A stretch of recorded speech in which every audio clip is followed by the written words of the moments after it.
who are the elect?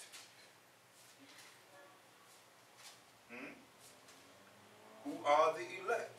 We got to go to Isaiah to prove who the elect are. Isaiah 45 and verse 4. Remember it said, going back to Wisdom of Solomon, Isaiah 45 and verse 4. Remember Wisdom of Solomon, the 3rd chapter, and the 9th verse said, they that put their trust in him shall understand the truth, and such as be faithful in love shall abide with him. For grace and mercy is to his saints, and he have care for his elect.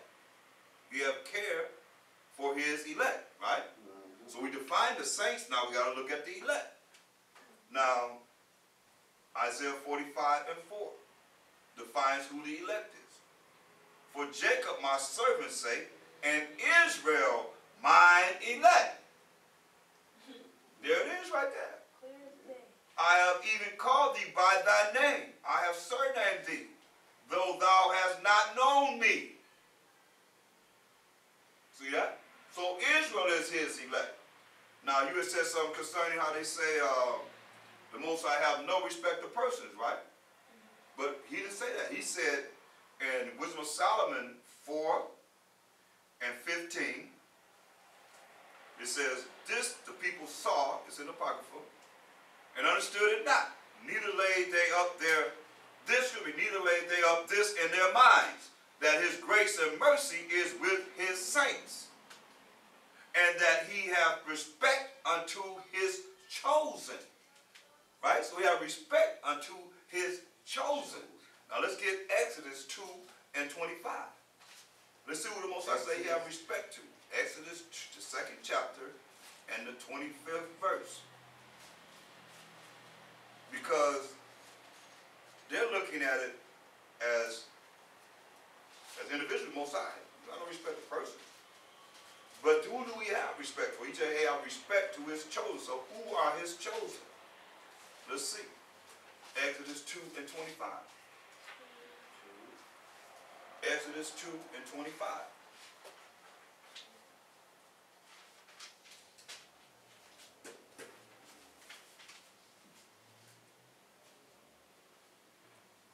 This is who we have respect to. His chosen, right? Who are the chosen? Exodus 2:25. And the Most High looked upon the children of Israel, and the Most High had respect unto them.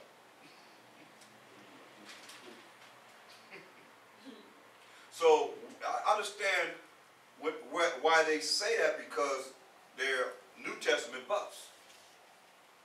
So, which is okay. I mean, but you gotta remember, Mashiach Yahushua comes where? In the volume of the book. Does it say that? Hmm? Does it say that? Yeah. And give me another Bible so I can read it right. Go to first get Galatians.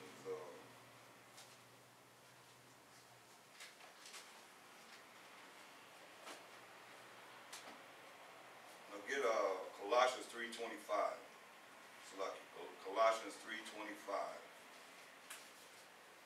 Colossians 3:25.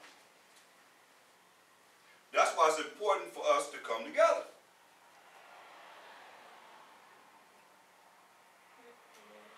Colossians 3 and 25. It's right before Thessalonians and right after Philippians.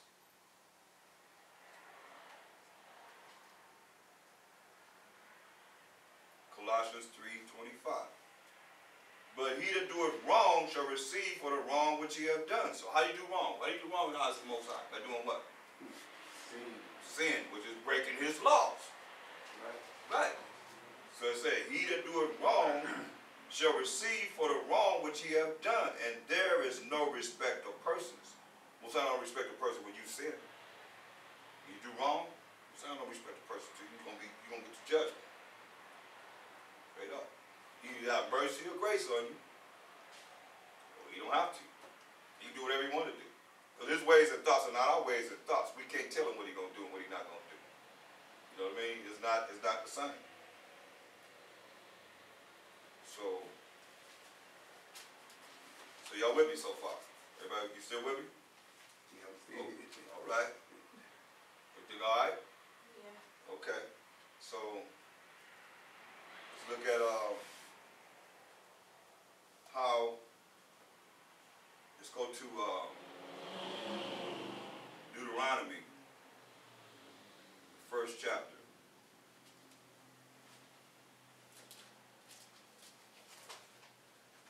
We're going to read verse 1.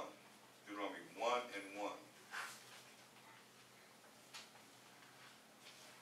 Deuteronomy 1 and 1.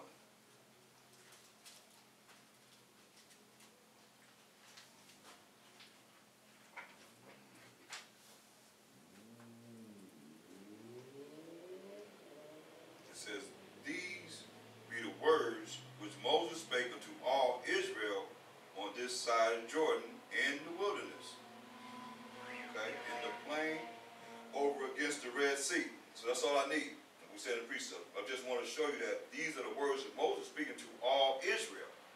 Not no other nation, but only to the 12 tribes of Israel. Now when we go to Deuteronomy 28th chapter, since he's only speaking to the children of Israel, verse 1 in Deuteronomy 28 and 1,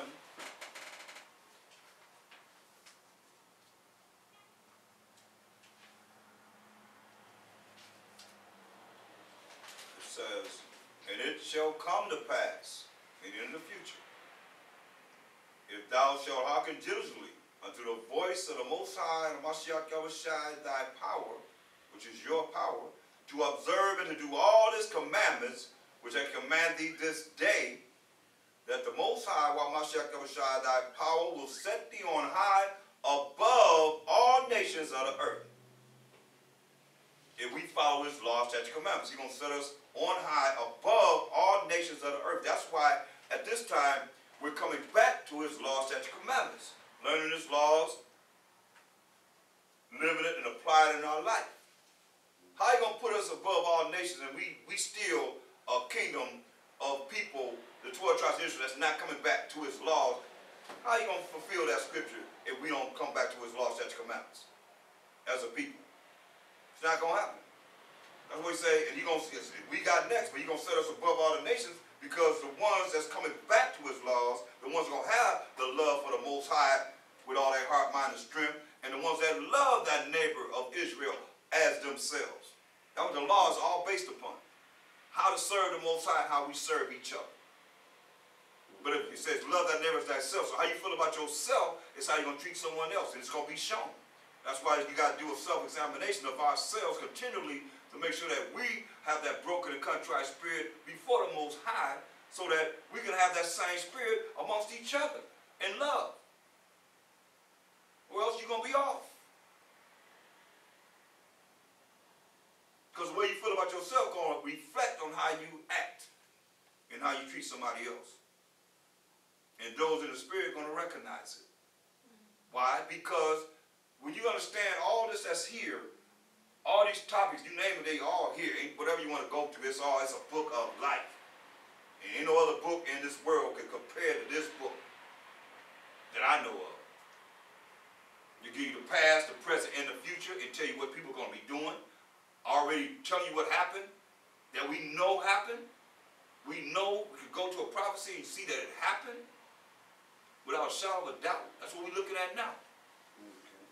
So now, he said if we follow his laws, statutes, commandments, he'll set us on high above all nations of the earth, and all these blessings shall come upon thee and overtake thee, if thou shalt hearken, mean listen unto the voice of the Most High thy power. Now in church, they go to these blessings. They go to these blessings. Yeah. From 3 to 14. It's only, what? 1, 2, 3, 4, 5, 6, 7, 8, 9, 10, 11. 12. 12 blessings. Now when we go to verse 15, 28th chapter, it says, but, there's a condition.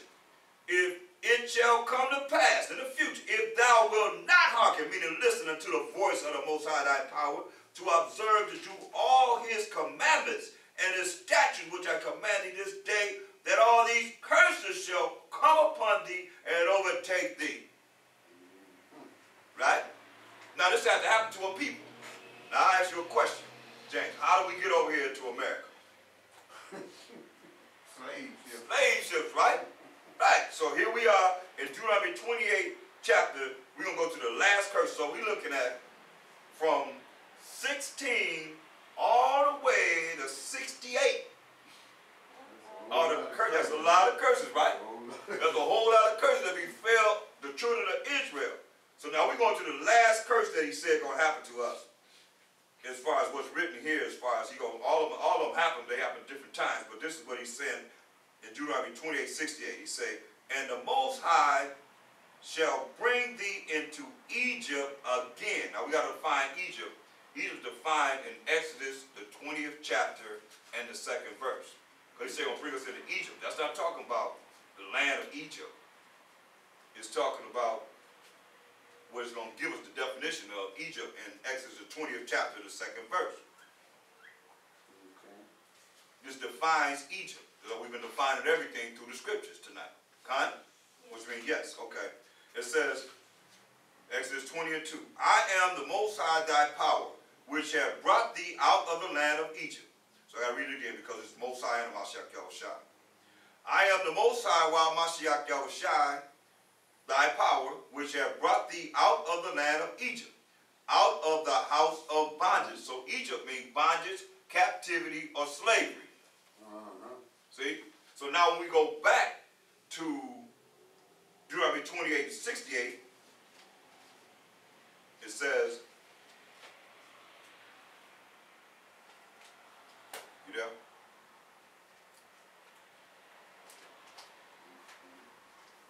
Deuteronomy 68. This is the last curse. Remember it says, and the Most High, while Mashiach Yahushai, shall bring thee into Egypt, which means captivity, slavery, and bondage. Again, it says, the first time we walked into Egypt, 70 souls with our forefather Jacob, because Joseph was already there. And he had been set up under the Pharaoh in Egypt. So we walked in 70 strong. And we walked out of Egypt, 600,000 men in our army, with our women and children. So they ain't talking about that time. They ain't talking about, he said he's going to send us into Egypt with the captivity, slavery, and bondage again another time with ships. See that? With ships. We the only people that's, as a nation, this fits. By the way whereof I spake unto thee, the place where Moses picked us in the Jordan, this side of the Jordan River, in the wilderness, thou shalt see it no more again. And as a nation, we have not seen our homeland of Israel again. So, and there, when we go on these slave ships, ye shall be sold unto your enemies.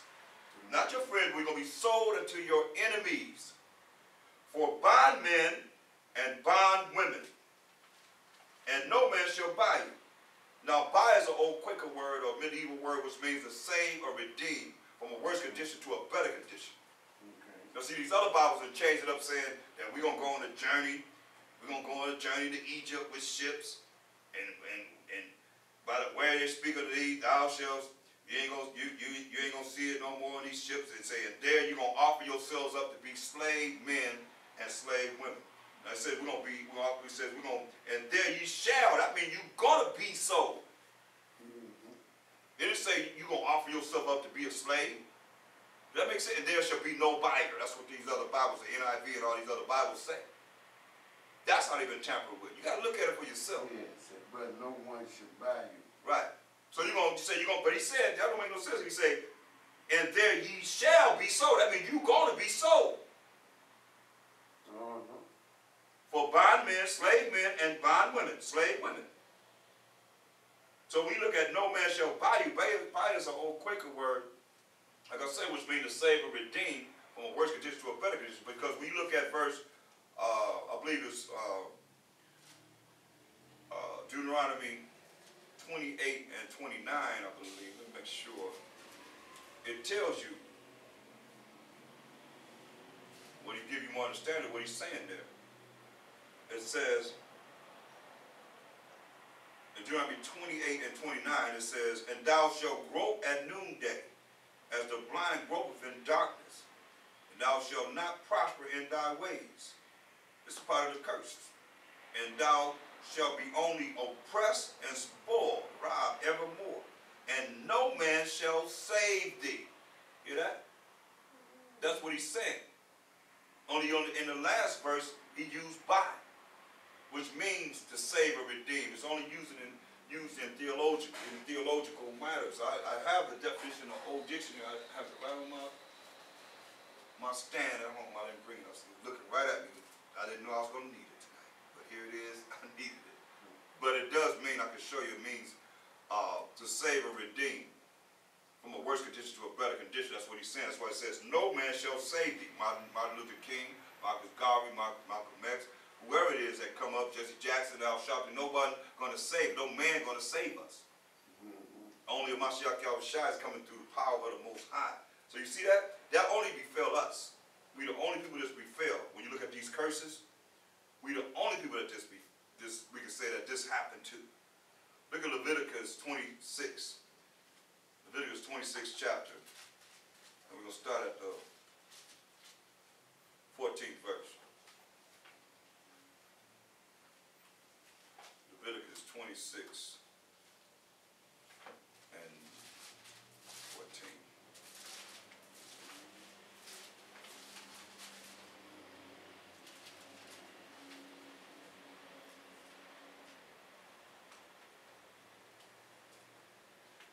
Leviticus 26 and 14, this is what the Most High told us, the children of Israel.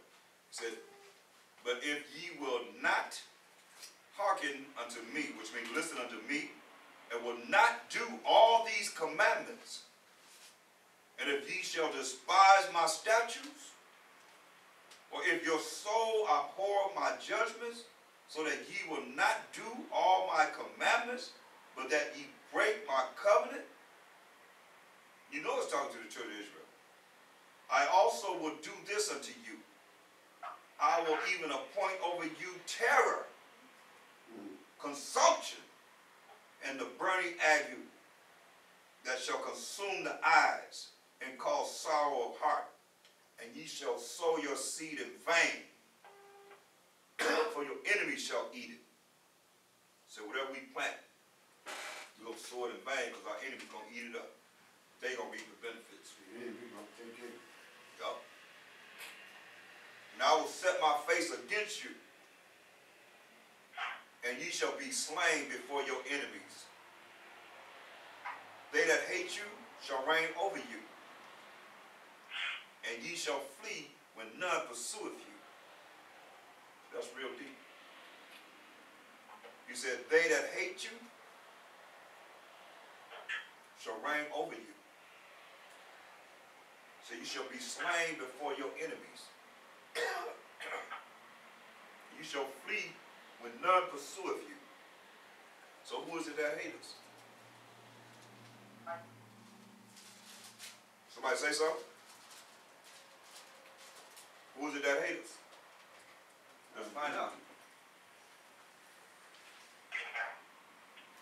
Let's find out who hates us. Let's see what happened. Esau is a biblical name for the so-called white man. He's our fraternal twin brother. We're more kin to him than any other nation on this earth. Who that? The so-called white man.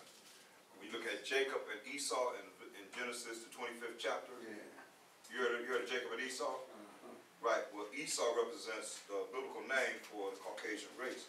But it's something that happened when the blessing was given to Jacob. We were blessed with everlasting life. Chapter. Genesis 27. And Jacob was blessed with everlasting life. And Esau, we're going to look at what Esau was blessed with, and we're going to look at what he said. Because he said, they that hate you shall reign over you. Your enemies, right? And it said, we come on the slave ship when we sold to our enemies, correct? Okay, now let's look at Genesis 27 chapter. And We're going to look at verse 38. 41. And Esau said unto his father, Isaac, Have thou but one blessing, my father? Bless me, even me also, O my father. And Esau lifted up his voice and wept, cried before his father. And Isaac his father answered and said unto him, Behold, thy dwelling shall be the fatness of the earth and of the dew of heaven from above. So he's everywhere. So you're going to have the fatness of the earth. It's going to be everywhere. And by thy sword shalt thou live. That's his military. That's his might, the military. By the sword shall he live and shall serve thy brother. He's going to serve the 12 tribes of Israel. And it shall come to pass when thou shalt have the dominion, like he has a dominion now, that thou shalt break his yoke from off thy neck. That's when he came out of the Caucasus Mountains in 1453 AD. That's the Ottoman Turks. They started to take down the known Israelites that was ruling the Byzantine Empire, which they called the backwards empire, or the medieval times. Medieval for who? For them. And we were wicked as Israelites ruling. Remember, Satan sold to Mashach Yahushai all the kingdoms in a moment of time. He said, all should be thine if we do what? Bow down and worship me. So it wasn't like we was righteous ruling. That's what they call it, medieval times. But we were ruling the Byzantine Empire. Yeah, medieval. Yeah, medieval, yeah. Doing all kind of wickedness. That's why Satan said, hey, all you do is bow down to me, all should be thine. So he came out of the Caucasus, and we ran him in the Caucasus Mountains. He was in there over 1,000 years. So they came out of in 1453 as the Ottoman Turks. As you had the Holy Wars before that, you know, we fight against the Muslims, the Arabs, and so forth. And once we, taking each other out, and they came out, started taking down the known dark nations that was on the earth out of the Caucasus Mountains. That's why they come out of Caucasus. That's why they call themselves Caucasian. That's because they come from the Caucasus Mountains. That's in South Georgia, Russia, between the Black Sea and the Caspian Sea. Yeah, what you call it, Russia? Mountain. Caucasus. The Caucasus. Caucasus. Yeah, that's why they call themselves Caucasian, because they come from the Caucasus Mountains. Caucasoid, which means a subspecies of mankind in the Webster's Unabridged Encyclopedia Dictionary. So they came out in 1453, and from that point to now, they call it the Renaissance period in 1492. They call it the Renaissance period. That's a rebirth of the so-called white man coming into power. The Renaissance. Yeah. Until now, they've been ruling. So that's what it says. That's why it said when you break the yoke from off your neck, from us having them in the Caucasus Mountains, and they coming out, now they ruling. Now it says, that's why it says that by that sword shalt thou live and shall serve thy brother, and it shall come to pass when thou shalt have the dominion, this verse 40, that thou shalt break his yoke from off thy neck. And Esau hated Jacob because of the blessing wherewith his father blessed him. So I want y'all to understand this, because this is spiritual. This is from the beginning. He hated Jacob. Why? Because we're blessed with the everlasting life that's given to us from the Most High. And Esau said in his heart, this is what he said in his mind, heart being mine, the days of mourning for my father are at hand. Then will I slay my brother Jacob. Then will I kill my brother Jacob. Once they start mourning, that's why Rebekah, our foremother, had to tell Jacob to go to her brother Laban to get away from Esau.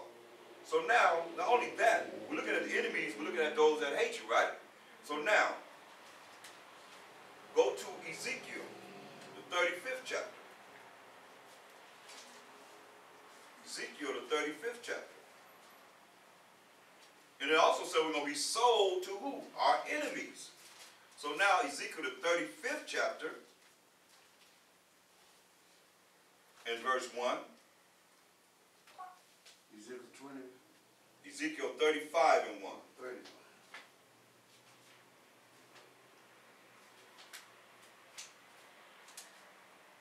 Ezekiel 35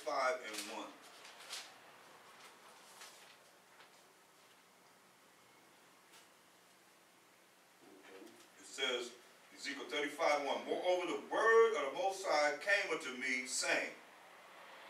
So who the word of the Most High?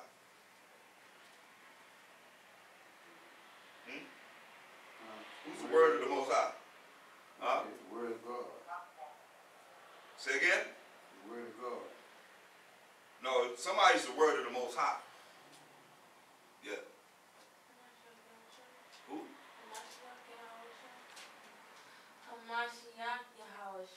Khan.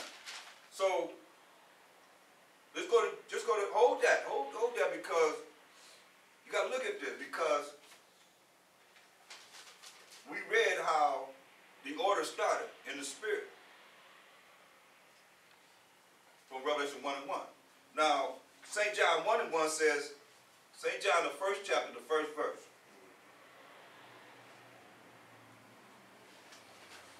First John 1:1. St. John. Oh, St. John 1:1.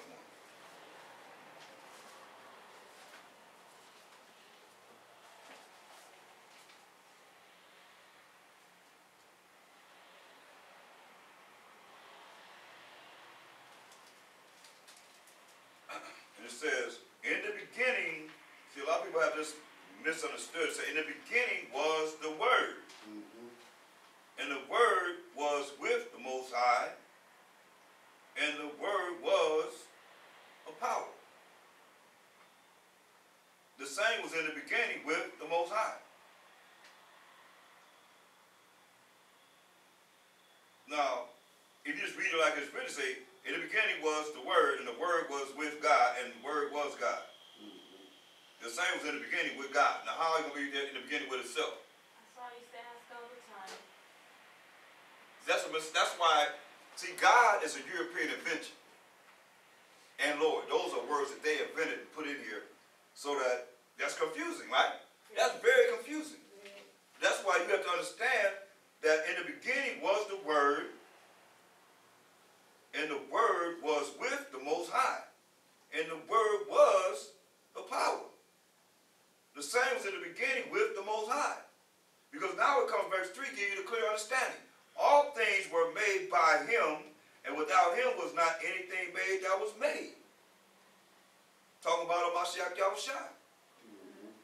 Not the Most High. But the Most High made everything through Mashiach Yahushua, or by Mashiach Yahushua.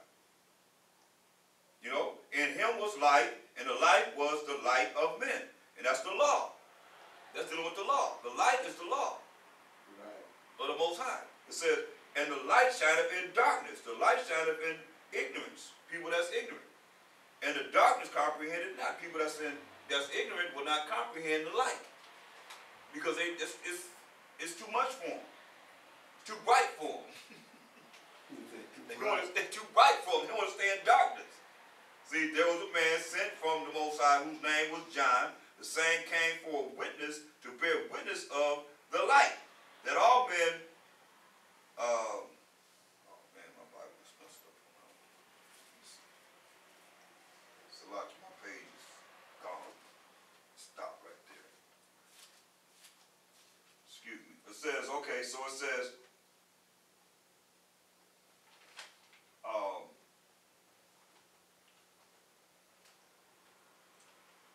verse 7, John 1:7 say, the same came for a witness to bear witness of the light, that all men through Him might believe. Through Mashiach Yahushua might believe. He was not that light, talking about John the Baptist, but was sent to bear witness of that light. He was sent to bear witness of Mashiach Yahushua. You see? That was the true light, which lighteth every man that cometh into the world. That world represents the children of Israel. In Isaiah 45:17. He was in the world, and the world was made by Him, and the world knew Him not. Okay? Now let's jump down to verse, okay, let's keep on reading because this is what the church used too in verse 11. He came unto His own received Him not. They use that a lot. See, the Jews killed Him. He came to His own received Him not. But they don't keep reading. Because it's very important to say, but as many as received Him, to them gave He power to become the sons of the Most High, even to them that believe on His name, or Bahasham Hamashiach Yahushua. Because that's the only way we get to the Father. It's through him. It tells you in St. John 14 and 6. You know? Then it says, but as many as received him, then you know all of Israel did not denounce him or refuse to believe in him. To them gave he power to become the sons of the Most High, even to them that believe on by Hashem or Mashiach Yahushua, going to the Most High on our behalf. It says, which were born not of blood, nor of the will of the flesh, nor of the will of man, but of the Most High. And the Word was made flesh. There it is. The Word was made flesh and dwelt among us. And we beheld his glory, the glory as of the only begotten of the Father, full of grace and truth. No, that's we still in John 1, and I was just reading down from 1 through 14. Okay? Just showing you that he's the Word of the Most High. He's the Word of the Most High. Mashiach Yahushua. I mean, for more proof, he tells you that in John the 14th chapter, that he's speaking the words of the Most High. That's the only thing he's speaking. John 14 and 10. And we hear because of starting with Ezekiel, the 35th chapter, the first verse. Just showing I'm precepting the word of the Most High that came to Ezekiel. You see? So you know that Mashiach Yahushua is there coming to him through the Spirit. It says, St. John 14 and 10, believest thou not